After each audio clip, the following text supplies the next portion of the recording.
गोटे लोकटिए निशारे थाई रातिरे ता घरे जाई पहुंचिला।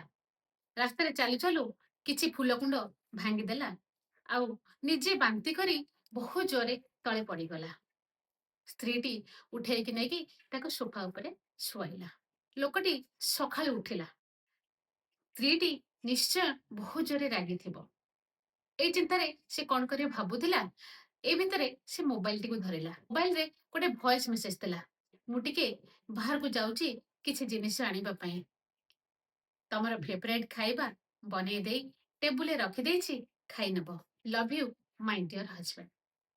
ए कथा सुनिला परे हस्बैंड टी किछि बुझी पारलानी और बहुत जोरे आश्चर्य हो गला। ता स्त्री घर को फेरिला। सी पचारला, एक्चुअली मु काली रातरे बहुत जोरे पी देइथिली, बहुत निशार थिली, मु किछि भी जानिनी, मोर किछि भी मन नहीं। मते टिके कहो काली रातरे कोन मु भूल करिछि।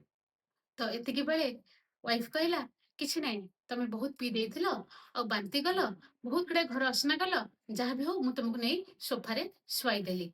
जेतेबेले तम जोता सॉक्स खोली देली और सार्ट खोलिबा को गली, तमे मते सेतेबेले बहुत जोरे चिलेकी कहला, ए तू मो देहरे हाथ मारे, मते एकाला छाड़ी दे, मते छुईबा को जमा भी चेष्टा करना, कारण मु बाहा ही सारिछि और मो घरे गोटे सुंदरी स्त्री अछि। एमिति ही संपर्क रे प्रेम, क्षमा, विश्वास बहुत दरकार, निहाती जरूरी। गोटे स्त्री ना संपर्क रे सब सही परिबो, तमर टाण कथा भी सही परिबो, किंतु संपर्क रे धोखा केबे भी नुह।